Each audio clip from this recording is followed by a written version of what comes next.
friends, இன்னைக்கு நம்ம சேனல்ல நம்ம எல்லாருக்குமே ரொம்ப யூஸ்ஃபுல்லா இருக்க மாதிரியான ஒரு சில ஹெல்தி ஹேபிட்ஸ் பத்தி தான் உங்களோட ஷேர் பண்ணிக்க போறேன். நம்மளோட டெய்லி லைஃப்ல இந்த மாதிரியான ஹெல்தி ஹேபிட்ஸ் எல்லாம் ஃபாலோ பண்றது மூலமா நம்மளோட ஹெல்த்தை இன்னுமே நல்லா பெட்டரா வச்சுக்க முடியும். அதுலயும் ரொம்ப முக்கியமா இன்னைக்கு நான் பேச போற விஷயம் வந்து யாரெல்லாம் ரொம்ப தூக்கம் இல்லாம டிஸ்டர்ப் ஸ்லீப்ல இருக்கீங்களோ, பிளஸ் தூக்கமே சரியா வரமாட்டேங்குது, நான் எப்ப தூங்க போனாலும் எதையாவது யோசிச்சுக்கிட்டே இருக்கேன், தூக்கம் வந்து கம்ப்ளீட்டா இல்லாத மாதிரி இருக்கு, மார்னிங் எழுந்திருக்கிறப்போ ரொம்ப டயர்டா ஃபீல் பண்றேன், அந்த மாதிரியான தூங்குறது ரிலேட்டடான ப்ராப்ளம்ஸ் வந்து யாருக்கெல்லாம் இருக்கோ அவங்க எல்லாருக்கும் இதுல நான் ஷேர் பண்ண போற டிப்ஸ் வந்து ரொம்ப யூஸ்ஃபுல்லா இருக்கும். இதுல நான் பண்ணின சில மிஸ்டேக்ஸ்னால எனக்கு எப்படி அந்த தூக்கம் இல்லாத பிரச்சனை வந்துச்சு, அதை எப்படி நான் சரி பண்ணேன் அப்படின்றதையும் இந்த வீடியோல நான் உங்களுக்கு சொல்றேன். சோ தட் உங்களுக்கு இந்த டிப்ஸ் எல்லாமே ரொம்ப யூஸ்ஃபுல்லா இருக்கும். ரொம்ப சிம்பிளான டிப்ஸ் தான், டெய்லி லைஃப்ல நம்ம எல்லாருனாலையும் ஃபாலோ பண்ணக்கூடிய டிப்ஸ் தான். வாங்க அது என்னலாம் அப்படின்றத வீடியோக்குள்ள போய் பார்த்து தெரிஞ்சுக்கலாம். Welcome to me and my life. நான் உங்க பிரியா. வீடியோக்குள்ள போறதுக்கு முன்னாடி ஒரு சின்ன ரிக்வெஸ்ட், நீங்க இந்த வீடியோ பார்த்துட்டு இருக்கும் போதோ இல்ல பார்த்து முடிக்கும் போதோ இதுல இருக்க கண்டென்ட் உங்களுக்கு பிடிச்சிருந்ததுன்னா மறக்காம வீடியோ கீழ இருக்க லைக் பட்டனை கிளிக் பண்ணிக்கோங்க. அப்படிங்க கொடுக்க போற அந்த குட்டி குட்டி லைக்ஸ் எல்லாமே இன்னும் நல்ல நல்ல கண்டென்ட்ல நம்மளோட ஷேர் பண்ணிக்கிறதுக்கு எனக்கு கொஞ்சம் மோட்டிவேட்டிங்கா இருக்கும். எனக்கு தூக்கம் இல்லாம போனதுக்கு ஒரு சில நாட்களுக்கு முன்னாடி, நான் சொல்றது ஒரு 6 monthsக்கு முன்னாடி சொல்றேன். அதுக்கு முன்னாடி எல்லாம் வந்து பாத்தீங்கன்னா கொஞ்சம் டிஸ்டர்ப்டு ஸ்லீப்லயே இருந்தேன். எனக்கு பொதுவாவே தூங்குனேன்னா நல்லா தூங்கிடுவேன். எனக்கு சுத்தி என்ன நடக்குது, இந்த இடியே விழுந்தாலும் தெரியாதுன்னு வாங்கல, அந்த மாதிரியான ஒரு பர்சன் தான். தூங்குனேன்னா நல்லா டீப் ஸ்லீப்க்கு போயிருவேன். அப்படி இருக்க ஒரு பர்சன் வந்து திடீர்னு தூக்கம் இல்லாம ரொம்ப டிஸ்டர்ப்டு ஸ்லீப் இருந்துகிட்டே இருந்தது. ஒரு தூங்கிட்டே இருக்கும்போது பாத்தீங்கன்னா ஒரு 3 மணி 3:30 அந்த டைம்ல எல்லாம் வந்து டக்குன்னு முழிப்பு வந்துடும். அதுக்கப்புறம் பாத்தீங்கன்னா அந்த தூக்கம் வந்து ஒரு மாதிரி டீப் ஸ்லீப்பாவே இருக்காது, புரண்டு தூங்கிட்டே இருக்க மாதிரி இருக்கும். சோ இது வந்து இப்போ ஒரு நாள் 2 நாள் நடந்துச்சுன்னா ஏதோ ஒரு சின்ன சின்ன ரீசன்னால இருக்கும், அது அப்படியே சரியாயிடும். இதை நம்ம அப்படியே விட்டுட்டோம்னு வச்சுக்கோங்களேன், அது அப்படியே நம்மளோட அந்த தூக்கம் ஒவ்வொரு நாளும் டிஸ்டர்ப் ஆக ஆக நம்மளோட உடம்பு வந்து ரொம்ப டயர்ட் ஆக ஆரம்பிக்கும். நம்மளோட அந்த இன்டேக் வந்து ஒரு மாதிரி சரியில்லாம போயிடும். தூக்கம் சரியில்லாததுனால நம்மளோட வேலைகளை நம்மளால கான்சென்ட்ரேட் பண்ண முடியாது, ரொம்ப ப்ரொடக்டிவா இருக்க முடியாது. ஹெல்த் வைஸாவே வந்து நிறைய சின்ன சின்ன ஹெல்த் இஷ்யூஸ் வந்து வர ஆரம்பிச்சிடும். ஸோ அதனால தூக்கம் அப்படின்றது ஒரு மனுஷனுக்கு ரொம்ப ரொம்ப முக்கியமான விஷயம். அது டிஸ்டர்ப் ஆகுது அப்படின்னா அதை ஸ்டார்டிங்லேயே கொஞ்சம் பார்த்து கவனிச்சு சரி பண்றது மூலமா நம்மள வந்து இனிமே நல்ல ஒரு ஹெல்தியான பர்சனா வச்சுக்க முடியும். இப்படி இந்த மாதிரி தூக்கம் இல்லாம நான் டிஸ்டர்ப் ஆனதுக்கு ஃபர்ஸ்ட் மிஸ்டேக் என்ன அப்படின்னு பாத்தீங்கன்னா, ஹெவி மீல்ஸ் எடுத்துக்கிறது. அதாவது தூங்க போறதுக்கு முன்னாடி நைட் டைம்ல ரொம்ப லேட்டா சாப்பாடு எடுத்துக்கிறது. என்னோட மார்னிங் பிரேக்ஃபாஸ்ட், ஆஃப்டர்நூன் லஞ்ச் எல்லாம் வந்து பாத்தீங்கன்னா கொஞ்சம் சீக்கிரமே முடிச்சிருவேன். பட் நைட் அந்த சாப்பிடக்கூடிய சாப்பாடு இருக்கும் பாத்தீங்களா, அது வந்து ரொம்ப லேட்டா எடுத்துக்கிறது. ஒரு 9 o'clock 9:30 அப்புறம் சாப்பிட்டு முடிச்சோடனே குளிச்சுட்டு அதுக்கப்புறம் தூங்க போறது. சோ இதெல்லாம் வந்து பாத்தீங்கன்னா ரொம்ப நாளா அப்படியே ரெகுலரா பண்ணிட்டு இருக்கும் பொழுது அது ஒரு ஏஜ்க்கு அப்புறமாவோ இல்ல ஒரு டைம் பீரியடுக்கு அப்புறமாவோ நம்ம உடம்பு வந்து அதுக்கு கோஆபரேட் பண்ணாது, ரொம்ப டிஸ்டர்ப் ஆக ஆரம்பிக்கும். ரொம்ப ஹெவி மீல்ஸ் எடுத்துக்கிட்டு உடனே தூங்க போனீங்க அப்படின்னா அதை கண்டிப்பா அவாய்ட் பண்ணிக்கோங்க. ஏன்னா சாப்பாடு வந்து சரியா டைஜஸ்ட் ஆகாத போது நம்ம தூங்குறப்போ அந்த டைஜஷன் நடக்கும் பொழுது அந்த டைஜஷன்னால நம்மளோட தூக்கம் வந்து டிஸ்டர்ப் ஆயிட்டே இருக்கும். சோ அதனால வந்து தூக்கம் கெட்டு போயிடும். சோ இந்த மிஸ்டேக் நீங்க பண்ணிட்டு இருந்தீங்கன்னா தயவு செய்து அதை அவாய்ட் பண்ணிக்கோங்க. செகண்ட் மிஸ்டேக், இது வந்து நான் பண்ணதுதான். அதாவது மார்னிங்ல எல்லாம் ரொம்ப ஆக்டிவா இருப்பேன்னா, என்னோட வீடியோ வேலை பாக்குறது, வீட்டுல இருக்கக்கூடிய குக்கிங் ஒர்க், சின்ன சின்ன கிளீனிங் ஒர்க் இதெல்லாம் பாக்குறது, இதெல்லாம் வந்து ரொம்ப ஆக்டிவா பண்ணுவேன். பண்ணி முடிச்சுட்டு ஆஃப்டர்நூன் மேல பாத்தீங்கன்னா கொஞ்ச நேரம் தூங்கிடுவேன். இந்த கொஞ்ச நேரம்ன்றது ஏதோ ஒரு 15 minutes half an hour அந்த மாதிரி இருக்காது, 2 hours 3 hours வந்து தூங்கிடுவேன். நல்லா தூங்கிட்டு அப்புறம் நைட் வந்து தூக்கம் இல்லாம அப்படியே முழிச்சுக்கிட்டே இருக்கிறது. சோ இந்த மாதிரி உங்களுக்கு ஆஃப்டர்நூன்ல ரொம்ப நேரம் தூங்கக்கூடிய பழக்கம் இருந்துச்சுன்னா அதை தயவு செய்து அவாய்ட் பண்ணிக்கோங்க. அது உங்களோட நைட் டைம் அந்த குவாலிட்டியான ஸ்லீப்பை வந்து ரொம்ப டிஸ்டர்ப் பண்ணும். அப்படி ஆஃப்டர்நூன் உங்களுக்கு ரொம்ப டயர்டா இருக்கு, ரெஸ்ட் எடுக்கணும்னு நினைச்சீங்கன்னா ஒரு 15 minutes half an hour கூட அப்படியே சும்மா சாஞ்சு படுத்துட்டே இருந்தா கூட உடம்புக்கு கொஞ்சம் ரெஸ்ட் கொடுத்த மாதிரி இருக்கும். இல்ல தூங்குறதா இருந்தா கூட ஒரு half an hour அலாம் வச்சுட்டு தூங்கிட்டு டக்குன்னு எழுந்துருங்க. நீங்க மத்தியானம் ரொம்ப நேரம் தூங்கிட்டீங்க அப்படின்னா நைட் டைம் தூங்குறது வந்து கண்டிப்பா டிஸ்டர்ப் ஆகும். அது அந்த நைட் டைம் ஃபுல்லா தூங்காம இருந்துட்டு அடுத்த நாள் எழுந்திருக்கும் போது நம்மளோட வேலைகளை பார்க்கறதுக்கே அவ்வளவு இரிட்டேட்டிங்கா இருக்கும். அந்த மார்னிங் டைம் வந்து நம்ம ஃப்ரெஷ்ஷாவே ஃபீல் பண்ண மாட்டோம். சோ இந்த ஒரு மிஸ்டேக் பண்ணிட்டு இருந்தீங்கன்னா இத அவாய்ட் பண்ணிக்கோங்க. தேர்ட் மிஸ்டேக், இந்த மிஸ்டேக் நான் பண்றது இல்ல, நீங்க பண்ணிட்டு இருந்தீங்கன்னா கண்டிப்பா அவாய்ட் பண்ணிக்கோங்க. அதாவது உங்களோட பாடிக்கு எந்த மூமெண்ட்டும் கொடுக்காம இருக்கிறது, உடல் உழைப்பே இல்லாம இருக்கிறதுன்னு சொல்லுவாங்கல்ல.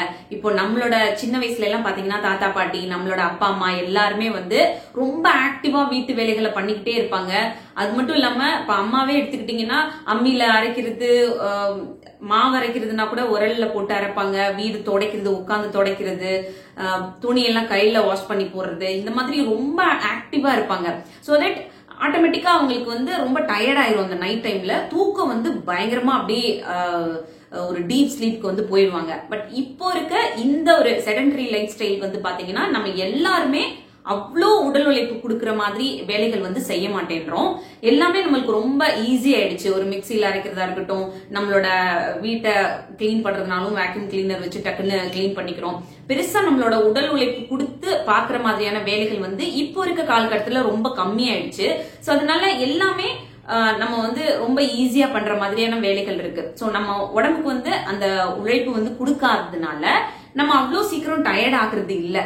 சோ டயர்ட் ஆகாம இருக்கும்போது நைட் தூங்க போறோம் அப்படின்னா அன்னைக்கு முழுவதும் நம்மளோட உடம்புக்கு எந்த வேலையும் கொடுக்காம இருக்கும் பொழுது தூக்கம் வந்து கண்டிப்பா வரவே வராது. ரொம்ப டிஸ்டர்ப்டு ஸ்லீப்பா இருந்துகிட்டே இருக்கும். அதுக்கு அட்லீஸ்ட் நம்மளுக்கு வந்து இப்போ இருக்க லைஃப் ஸ்டைல்ல இந்த மாதிரி உரல்லையோ அம்மியோ யூஸ் பண்ண முடியாத சிச்சுவேஷன் தான் இப்போ. அப்படி இருக்கும் பொழுது உடம்புக்கு ஒரு வாக்கிங் பண்றது, இல்ல ரன்னிங் பண்றது, ஒரு யோகா பண்றது, இந்த மாதிரி ஏதோ ஒரு விஷயத்துல உங்களை என்கேஜ்டா வச்சுக்கோங்க. ஒரு ஹாஃப் அன் ஹவர் டெய்லி, ஒரு half an hour to 45 minutes அந்த அளவுக்கு பண்றதா இருந்தா கூட ரெகுலரா பண்ணிட்டே வாங்க. அப்படி இருக்கும் பொழுது நம்மளோட பாடி ஆட்டோமேட்டிக்கா நம்மளோட அடுத்தடுத்த வேலைகளை பார்க்கும் பொழுதும் கண்டிப்பா ஒரு டயர்ட்னஸ் இருக்கும். தூக்கம் வந்து ரொம்ப நல்லா இருக்கும். சோ இப்போ இருந்தே ஸ்டார்ட் பண்ணிருங்க. ஒரு வாக்கிங்கோ இல்ல ரன்னிங்கோ இல்ல ஒரு ஜாகிங் போறது, இல்ல எக்ஸசைஸ் பண்றது, யோகா பண்றது, ஏதோ ஒரு விஷயத்த உங்களுக்காக பண்ண ஸ்டார்ட் பண்ணிருங்க. அதுக்கப்புறம் அதோட சேஞ்சஸ உங்களாலேயே ஃபீல் பண்ண முடியும். ஃபோர்த் மிஸ்டேக், நீங்க தூங்க போற உங்களோட பெட்ரூம் இருக்கு பாத்தீங்களா, அது வந்து ரொம்ப சில்லுனோ இல்ல ரொம்ப சூடா இருக்க மாதிரியோ பாத்துக்காதீங்க. ஒரு மாதிரி கொஞ்சம் சில்லுன்னு இருக்க மாதிரியான டெம்பரேச்சர் இருந்துச்சுன்னா தூங்குறது வந்து கொஞ்சம் பிளசண்டா இருக்க மாதிரியான ஒரு ஃபீல் வந்து கொடுக்கும்.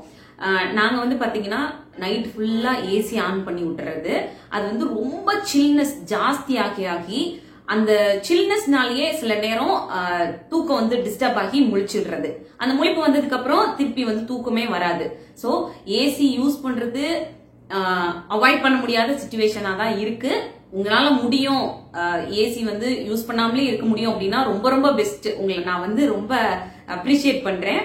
பட் என்னால ஏசி இல்லாம தூங்கவே முடியாது அப்படின்ற மாதிரியான ஒரு பர்சனா இருந்தீங்கன்னா அதை வந்து டைம் செட் பண்ணி வச்சுக்கோங்க. இவ்வளவு நேரம் வரைக்கும் ஏசி ஆன்ல இருக்கட்டும், கொஞ்ச நேரத்துல ஆட்டோமேட்டிக்கா ஆஃப் ஆகுற மாதிரி செட் பண்ணி வச்சிட்டீங்கன்னா அதுக்கப்புறம் ரூம் வந்து ஒரு மாதிரி சில்லுன்னே தான் இருக்கும்.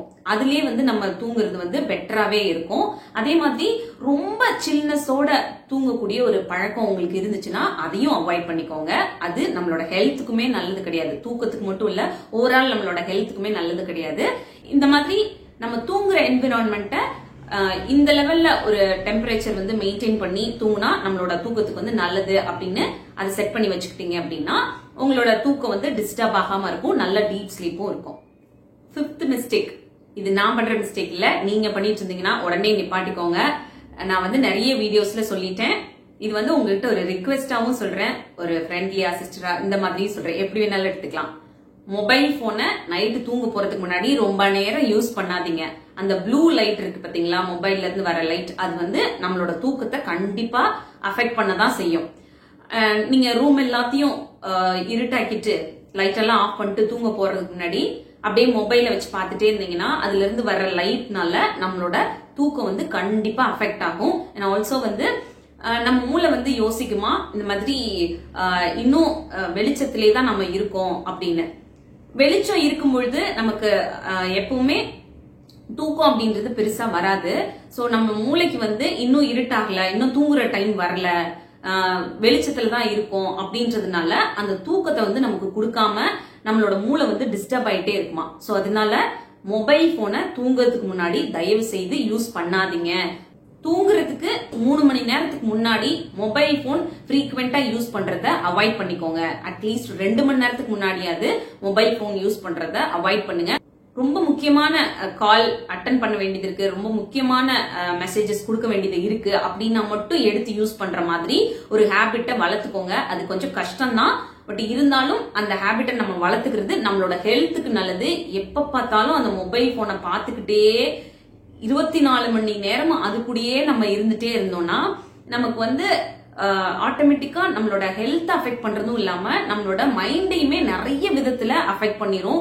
சோ முடிஞ்ச வரைக்கும் எப்பெல்லாம் டைம் கிடைக்குதோ இந்த மொபைல் போனை தூக்கி ஓரமா வச்சிருங்க. அது ரொம்ப ரொம்ப நல்லது. கட் ஹெல்த்தை வந்து ஹெல்தியா வச்சுக்கிறது, நம்மளோட குடலை வந்து எப்பவுமே சுத்தமா வச்சுக்கிட்டோம் அப்படின்னா கண்டிப்பா நமக்கு வந்து ஓவரால் ஹெல்த்தே வந்து ரொம்ப நல்லா இருக்கும். ரொம்ப சின்ன வயசுல எல்லாம் பாத்தீங்கன்னா நாங்கெல்லாம் சின்ன பசங்களா இருக்கும்போது ஒரு 3 months ஒன்ஸ் எல்லாம் வந்து இந்த வேப்ப இலை இருக்கு பாத்தீங்களா, அதெல்லாம் வந்து அரைச்சு அதை வந்து உருண்டையாக்கி மார்னிங் டைம் எம்டி ஸ்டொமக்ல எல்லாம் கொடுப்பாங்க 3 months ஒன்ஸ் வந்து. ஏன்னா அது வந்து குடலை வந்து சுத்தம் பண்ணும் அப்படின்னு சொல்லி அது நம்ம கொஞ்சம் வளர வளர அந்த பழக்கத்துல இருந்தெல்லாம் வெளியில வர ஆரம்பிச்சிட்டோம். சோ நீங்க வந்து ஒரு 3 months ஒன்ஸோ 6 months ஒன்ஸோ உங்களோட கட் ஹெல்த் வந்து நல்லா இருக்கான்னு செக் பண்ணிக்கோங்க. ஆயுர்வேதத்திலேயே சொல்லுவாங்க ஒரு பர்டிகுலர் பீரியட்ல உங்களோட கட்டை வந்து ஹெல்தியா வச்சுக்கிறீங்க, அதாவது கிளீனா வச்சுக்கிறீங்க அப்படின்னா உங்களோட ஓவரால் பாடியுமே ரொம்ப ஹெல்தியா இருக்கும் அப்படின்னு சொல்லி. சோ அதனால உங்களோட குடலை வந்து சுத்தமா வச்சுக்கிறதுக்கு என்ன பண்ணணுமோ அதை நீங்க டாக்டர்கிட்ட கன்சல்ட் பண்ணியோ இல்ல உங்க வீட்டுல பெரியவங்க இருக்காங்க அவங்க ஒரு சில பழக்கங்களை சின்ன வயசுல இருந்தே உங்களுக்கு பழக்கிருக்காங்க, அதை இடையில ஸ்டாப் பண்ணிருக்கீங்க அப்படின்னா அந்த பழக்கத்தை திருப்பி நீங்க வந்து ரெகுலரைஸ் பண்ணிக்கோங்க. அப்படி பண்ணும்பொழுது நம்மளோட அந்த கட் ஹெல்த் வந்து ரொம்ப நல்லா இருக்கும். அது நல்லா இருந்துச்சு அப்படின்னாலே நமக்கு நல்ல ஒரு டீப் ஸ்லீப் இருக்கும். அது மட்டும் இல்லாம ஓவரால் ஹெல்த்துமே ரொம்ப நல்லா இருக்கும். ஏழாவதா நான் சொல்ல போற மிஸ்டேக் என்ன அப்படின்னு பாத்தீங்கன்னா, பெட்ரூமை தூங்குறதுக்கு கொஞ்ச நேரம் ரெஸ்ட் எடுக்கிறதுக்கு அப்படின்றதுக்கு மட்டும் யூஸ் பண்ணுங்க. அந்த பெட்ரூமை வந்து எப்பவுமே கிளீனா நீட்டா மெயின்டைன் பண்ணுங்க. அங்க எடுத்துட்டு போய் சாப்பாடு வச்சு சாப்பிடுறது இல்ல அங்க வந்து ஒரு மாதிரி நீட்டா இல்லாம மெயின்டைன் பண்ணீங்கன்னா நீங்க தூங்க போறதுக்கு உங்களோட மைண்ட் செட்டே அங்க வந்து வராது. அந்த பெட்ரூம் அப்படின்றது ரொம்ப ஒரு மாதிரி அமைதியான இடமாவும் ரொம்ப கிளீனா நீட்டா பிளசண்டான இடமாவும் இருந்துச்சுன்னா தான் நம்மளோட தூக்கம் வந்து ரொம்ப நல்லா இருக்கும். ஏன்னா என்விரான்மெண்ட்டும் நம்மளோட தூக்கத்துக்கு ஒரு முக்கியமான காரணம் தான். சோ பெட்ரூமை வந்து தூங்குறதுக்கு ரெஸ்ட் எடுக்கிறதுக்கு அந்த மாதிரி விஷயங்களுக்கு மட்டும் யூஸ் பண்ணுங்க. மித்தபடி அந்த இடத்துல வந்து ரொம்ப கிளம்சியா வச்சுக்கிறது ஒரு மாதிரி ஹைஜீனிக்கா இல்லாம மெயின்டைன் பண்றது அந்த மாதிரி எப்பவுமே வச்சுக்காதீங்க. எவ்வளவுக்கு எவ்வளவு பெட்ரூம் கிளீனா நீட்டா மெயின்டைன் பண்றீங்களோ அந்த அளவுக்கு உங்களோட குவாலிட்டி ஆஃப் ஸ்லீப்பும் ரொம்ப நல்லா இருக்கும்.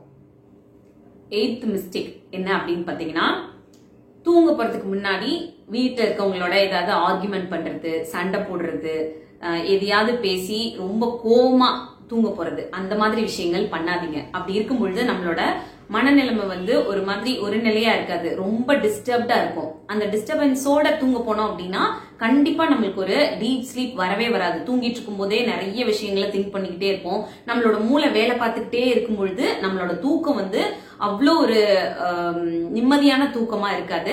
சோ அதனால தூங்க போறதுக்கு முன்னாடி இந்த மாதிரி சின்ன சின்ன ஆர்குமெண்ட் ஸ்டார்ட் பண்றதோ இல்ல அன்னைக்கு மார்னிங் நடந்த ஒரு பிரச்சனைகளை பத்தி நைட் தூங்க போறப்ப பேசுறதோ இந்த மாதிரியான விஷயங்கள் எப்பவுமே வச்சுக்காதீங்க. மைண்ட வந்து ரொம்ப காமா பீஸ்ஃபுல்லா வச்சுக்கிட்டு தூங்க போனீங்க அப்படின்னா உங்களோட ஸ்லீப் வந்து ரொம்ப டீப் ஸ்லீப்பா இருக்கும். அந்த ஒரு தூக்கம் நீங்க அடுத்த நாள் எழுந்திருக்கும் போதுதான் அதோட ஒரு பெனிஃபிட்டே உங்களால ஃபீல் பண்ண முடியும். சோ அதனால தூங்க போறதுக்கு முன்னாடி இந்த மாதிரி ஒரு விஷயம் இது வரைக்கும் பண்ணிட்டு இருந்தீங்க அப்படின்னா தயவுசெய்து பண்ணாதீங்க, அவாய்ட் பண்ணிக்கோங்க. 9th மிஸ்டேக் என்ன அப்படின்னு பாத்தீங்கன்னா, ஸ்லீப்பிங் டைம் ஒரே மாதிரி ஃபாலோ பண்ணாம ஒவ்வொரு நாளைக்கு ஒவ்வொரு டைம் தூங்குனீங்க அப்படின்னாலும் கண்டிப்பா தூக்கம் வந்து ரொம்ப டிஸ்டர்ப் ஆகும். நீங்க வந்து ஒரு 9 o'clock பெட்டுக்கு போயிருவீங்க அப்படின்னா அதை அப்படியே கன்சிஸ்டன்டா வச்சுக்கோங்க. ரெகுலரா 9 o'clock அப்படின்னா பெட்டுக்கு போயிடணும் அப்படின்ற பழக்கத்தை கொண்டு வந்துட்டீங்கன்னா ஆட்டோமேட்டிக்கா உங்களோட மூளை அதுக்கு பழக ஆரம்பிச்சிடும், உங்களோட பாடியும் அதுக்கு பழக ஆரம்பிச்சிடும். நீங்க 9 o'clock பெட்டுக்கு போனீங்கன்னா கொஞ்ச நேரத்திலேயே அந்த ஒரு டீப் ஸ்லீப் குள்ள போயிருவீங்க. நீங்க ஒவ்வொரு நாளும் ஒவ்வொரு டைம் ஃபாலோ பண்ணீங்க அப்படின்னா எந்த டைம் வந்து நம்மளோட தூங்குற டைம் அப்படின்றதே நம்ம மூளைக்கு வந்து ரொம்ப குழப்பமா இருக்கும். அதனாலயே நம்மளோட தூக்கம் வந்து ரொம்ப டிஸ்டர்ப் ஆயிட்டே இருக்கும். சோ அதனால தூங்குறதுக்கான டைமை முடிஞ்ச வரைக்கும் ஒரே டைமா ஃபாலோ பண்ண பாருங்க. என்னைக்கோ ஒரு நாள் நம்மளோட வேலை விஷயமாவோ இல்ல நம்மளோட பர்சனல் விஷயங்கள்னாலயோ கொஞ்சம் லேட் ஆகுது, வீட்டுக்கு வர லேட் ஆகுது, வேலைகளை முடிச்சுட்டு நம்ம பெட்டுக்கு வர லேட் ஆகுது அப்படின்னா அது ஓகே. பட் அதுவே வந்து ரெகுலரா இருக்க மாதிரி வச்சுக்காதீங்க. சோ உங்களோட தூங்குறதுக்கான டைமை ஒரே மாதிரியான டைமா ஃபாலோ பண்ணுங்க. உங்களோட தூக்கம் வந்து நல்ல ஒரு தூக்கமா இருக்கும். லாஸ்டா நான் சொல்ல போற மிஸ்டேக், இது நம்மள நிறைய பேர் பண்ற மிஸ்டேக். இதை நீங்க பண்ணிட்டு இருந்தீங்க அப்படின்னா அதை உடனே அவாய்ட் பண்ணிக்கோங்க. அதுக்கான விஷயங்களை இப்பவே ஸ்டார்ட் பண்ணிருங்க. அதாவது பெட்டுக்கு போய் படுத்ததுக்கு அப்புறமா அடுத்த நாளை பத்தி யோசிக்கிறது. நாளைக்கு காலையில என்ன சமைக்கலாம், நாளைக்கு என்னென்ன வேலைகள் இருக்கு, நாளைக்கு எந்த விஷயங்கள்லாம் எந்த டைம்ல எல்லாம் பண்ணணும் அப்படின்னு படுத்துட்டே வந்து அடுத்த நாளை பத்தி யோசிச்சுட்டே இருக்குது. இந்த ஒரு விஷயம் நீங்க பண்ணக்கூடிய பர்சனா இருந்தீங்கன்னா அதை அவாய்ட் பண்ணிட்டு பெட்டுக்கு போங்க. அடுத்த நாள் வேலைகளை முதல் நாள் ஈவினிங்கே பிளான் பண்ணி அது ஒரு டைம்குள்ள நீங்க ஷெட்யூல் பண்ணி வச்சுக்கோங்க. இந்த வேலைகளை இந்த டைம்ல பண்ணணும், நாளைக்கு இந்த ஃபுட் ப்ரிப்பேர் பண்ணணும், நாளைக்கு மார்னிங் இந்த டைம்குள்ள இந்த வேலைகள்லாம் முடிக்கணும் அப்படின்றதெல்லாம் நீங்க ஆல்ரெடி ஒரு டைரி போட்டு நோட் பண்ணாலும் சரி, உங்களோட மொபைல்ல நோட் பண்ணி வச்சுக்கிட்டாலும் சரி, இந்த மாதிரி இந்த விஷயங்கள் எல்லாத்தையும் நீங்க தனியா ஒரு டைம் கொடுத்து இதெல்லாம் முடிச்சு வச்சதுக்கு அப்புறமா உங்களோட பெட்டுக்கு போங்க. அப்பனா அடுத்த நாள் வந்து என்ன பண்ண போறோம் அப்படின்ற ஒரு டென்ஷனோ ஒரு பதட்டமோ இல்லாம ரிலாக்ஸ்டா தூங்கி எந்திரிக்கலாம். சோ இந்த மிஸ்டேக் நீங்க பண்ணிட்டு இருந்தீங்கன்னா அதை அவாய்ட் பண்ணிக்கோங்க. சோ அவ்வளவுதான், இந்த வீடியோ இதோட முடியுது. நான் வந்து ஒரு சின்ன விஷயம் ஆரம்பத்திலே சொல்லியிருக்கணும், அதை இப்பவே சொல்லிடுறேன். அதாவது நான் இதுக்கு அப்புறமா ஒரு வீடியோ கொடுக்கலான்னு இருக்கேன் என்னோட கோல்ட் சேவிங்ஸ் பத்தி. நான் வந்து எந்த விதத்துல கொஞ்சம் பணத்தெல்லாம் வந்து கோல்டுக்காக இன்வெஸ்ட் பண்ணி ஒரு ஜுவல்லரி வாங்கினேன் அப்படின்றத பத்தி உங்களுக்கு ஷேர் பண்ணலாம்னு நினைக்கிறேன். ஆன்லைன்ல கோல்டுல சேவ் பண்ணணும் அப்படின்னு நினைச்சீங்கன்னா எது வந்து பெஸ்டா இருக்கும், எந்த மெத்தட்ல எல்லாம் நீங்க சேவிங்ஸ் வந்து பண்ணலாம், நான் வந்து எந்த மாதிரி சேவ் பண்ணி கோல்டு வந்து பர்ச்சேஸ் பண்ணேன் அப்படின்றத பத்தி ஒரு சில விஷயங்களை உங்களுக்கு டீப்பா வந்து ஷேர் பண்ணலாம் அப்படின்னு நினைக்கிறேன். உங்களுக்கு அது ரொம்ப யூஸ்ஃபுல்லா இருக்கும். சோ ஃபியூச்சர்ல அந்த வீடியோ ஷேர் பண்ணலாம் அப்படின்ற யோசனையில இருக்கேன். உங்களுக்கு இது ரிலேட்டடான வீடியோஸ் ரொம்ப யூஸ்ஃபுல்லா இருக்கும். சேவிங்ஸ் பத்தி, கோல்டுல சேவிங்ஸ் பண்றது பத்தி, அதை எப்படிலாம் சேவ் பண்ணலாம், அது சேஃபா, இந்த மாதிரி நிறைய கொஸ்டின்ஸ் எல்லாம் உங்களுக்கு இருக்கு, அது ரிலேட்டடான வீடியோஸ் கொடுத்தா யூஸ்ஃபுல்லா இருக்கும் பிரியா அப்படின்னு சொன்னீங்கன்னா மறக்காம எனக்கு கமெண்ட் பாக்ஸ்ல உங்களோட கமெண்ட்டை வந்து சொல்லுங்க. உங்களுக்கு ஏதாவது அது ரிலேட்டடான டவுட்ஸ் இருந்துச்சு அப்படின்னாலும் எனக்கு சொல்லுங்க, அதை நான் அந்த வீடியோல உங்களுக்கு ஷேர் பண்றேன். சோ இன்னொரு யூஸ்ஃபுல்லான வீடியோட உங்களை மீட் பண்றேன். இந்த வீடியோ பிடிச்சிருந்தா மறக்காம லைக் பண்ணுங்க. இன்னும் நம்ம சேனலை சப்ஸ்கிரைப் பண்ணலாம், ப்ளீஸ் சப்ஸ்கிரைப் பண்ணிக்கோங்க. Thank you.